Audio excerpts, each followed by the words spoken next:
మోకాల నొప్పులకు ఎటువంటి సర్జరీ లేకుండా ఎపియాన్ పెయిన్ క్లినిక్ అందిస్తున్న అత్యాధునిక చికిత్స.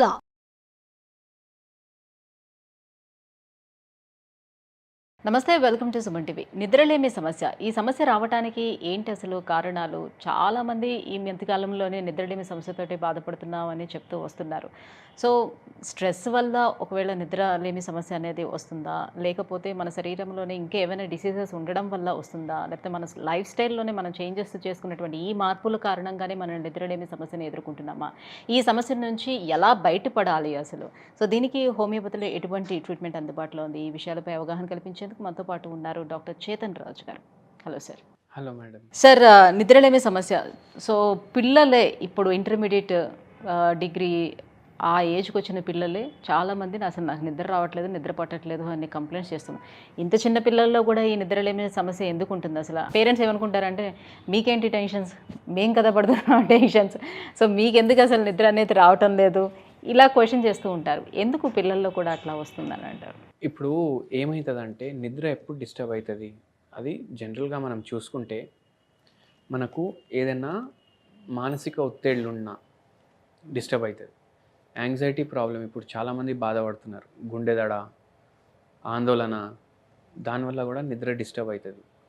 మళ్ళీ దాని తర్వాత కొందరికి ఏం అలవాటు ఉంటుంది, అరే ఫుల్ డే పనిచేసి వచ్చినాం కదా మంచిగా తిందాం నైట్ అనేసి ఈటింగ్ టైంలో ఓవర్ ఈటింగ్ చేస్తారు వాళ్ళు. అండ్ డిన్నర్ టైంలో ఓవర్ ఈటింగ్ చేస్తారు కదా, దానివల్ల కూడా నిద్ర లేని సమస్య అయిపోతుంది. అవునా, తింటే బాగా నిద్ర వస్తుందేమో కదా? అవును, నిద్ర వస్తుంది, కానీ డిస్టర్బ్ స్లీప్ అయిపోతుంది. అది మెల్లమెల్లగా ఇన్సామ్నియాలో మారిపోతుంది. ఇవి జనరల్ కాజెస్. మళ్ళీ కొన్ని రోగాలు ఉంటాయి, దాంట్లో మందులు ఇస్తారు కదా, ఆ మందులకి సైడ్ ఎఫెక్ట్కి కూడా ఒక్కొక్కసారి నిద్ర అనేది డిస్టర్బ్ అయిపోతుంది. ఇప్పుడు ఇవి కొన్ని కారణాలు. మీరేమన్నారు, చిన్న పిల్లల్లో కూడా నిద్ర డిస్టర్బ్ అవుతుంది కదా అన్నారు. ఇప్పుడు పిల్లలు స్కూల్కి పోతారు కదా, పిల్లలు స్కూల్కి ఎందుకు పోతారు? చదువుకోవడానికి పోతారని మన నోషన్ అది. కానీ పిల్లలు స్కూల్కి పోయేది ఆల్రౌండ్ డెవలప్మెంట్ కోసం పోవాలి. మనం చిన్నగా ఉన్నప్పుడు మన స్కూల్ టైమింగ్లు ఏముండే, 9 నుంచి 3 వరకు. ఇప్పుడు స్కూల్ టైమింగ్లు ఏమున్నాయి, morning 7 o'clock to evening 6 o'clock. ఎందుకు? ఐఐటి సీట్ రావాలి, లేకపోతే ఎన్ఐటీలో సీట్ రావాలి, మెడిసిన్ సీట్ రావాలి. పిల్లలకి అడగండి మీరు, పెద్దగా ఏమవుతారంటే ఐదర్ ఇంజనీర్ అన్నా ఉంటారు, లేకపోతే డాక్టర్ అన్నా ఉంటారు. ఇంతసేపు టైంని స్కూల్లో స్పెండ్ చేస్తున్నారు, సో ఇంత అలసిపోయి వస్తున్నారు కదా, అలసిపోయి వచ్చేటప్పుడు పడుకోవాలి కదా అని వాళ్ళ క్వశ్చన్, పేరెంట్స్ క్వశ్చన్. యాక్చువల్లీ అలసుకుంటే అలసేసి పడుకోవాలి అని అనుకుంటారు. కానీ ఇక్కడ ఏమవుతుందంటే పిల్లలకి మార్నింగ్ 7 o'clock నుంచి ఈవినింగ్ 5 o'clock వరకు స్కూల్ అనుకోండి, హాఫ్ డే వరకు వాళ్ళు పాఠాలు చెప్తారు. మళ్ళీ దాని తర్వాత ఏం చేస్తారు, ఐఐటి కోచింగ్.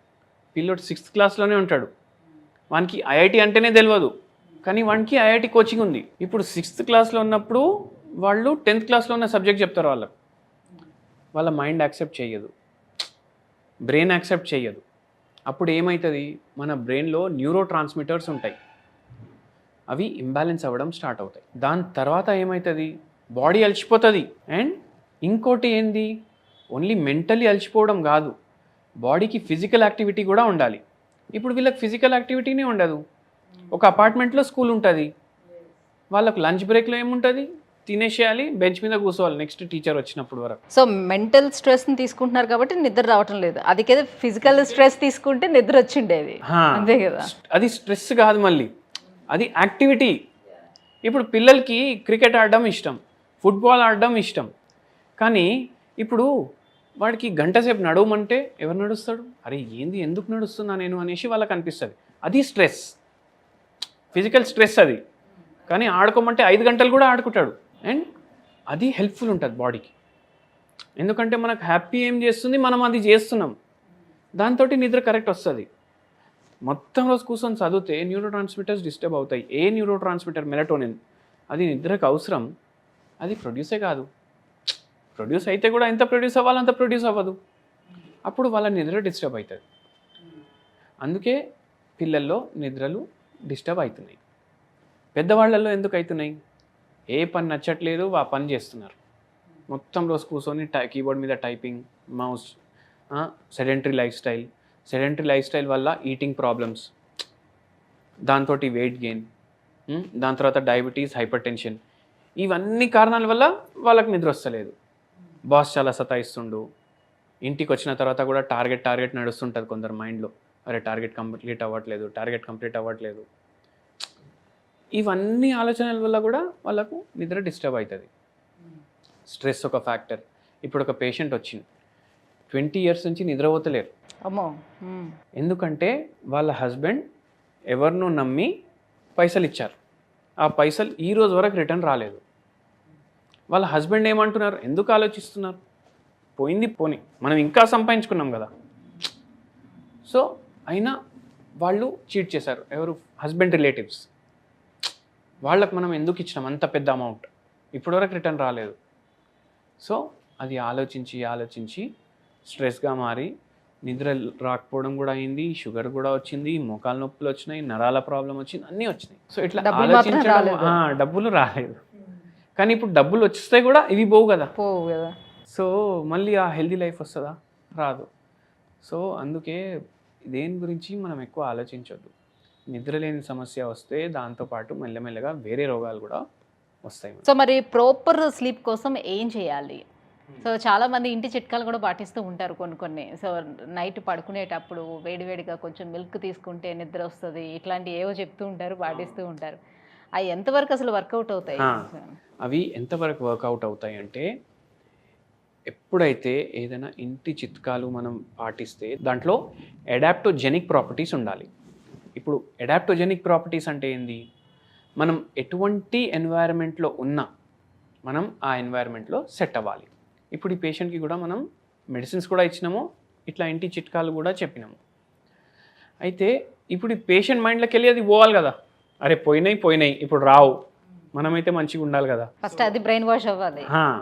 సో ఆ పేషెంట్ ఉన్న ఎన్వైరన్మెంట్కి అడాప్ట్ అవ్వాలి. ఇప్పుడు దానికి అడాప్టోజెనిక్ ప్రాపర్టీస్ ఉన్న మందు ఇవ్వాలి, అడాప్టోజెనిక్ ప్రాపర్టీస్ ఉన్న ఏదైనా చిట్కా చెప్పాలి. సో మనం హోమియోపతి మెడిసిన్ ఇచ్చినాము షుగర్ వ్యాధికి, నరాల ప్రాబ్లంకి, నిద్రలేని సమస్యకి. దాంతోపాటు ఒక చిట్కా చెప్పినాము. ఆ చిట్కా ఏంది? ఇప్పుడు బంతి పువ్వులు ఉంటాయి కదా, ఒక బంతి పువ్వు తీసుకోవాలి, ఆ పెటల్స్ అన్నీ తీయాలి, చిన్న దీంట్లో తీసుకోవాలి. దీంట్లో తులసి ఆకులు వేయాలి. తులసి ఆకులు వేసి కొంచెం వాటర్ని బాయిల్ చేసుకోవాలి. వాటర్ ఎంత? 1 cup వాటర్. ఇది దాంట్లో వేసేయాలి. దాని తర్వాత ఏమవుతుంది?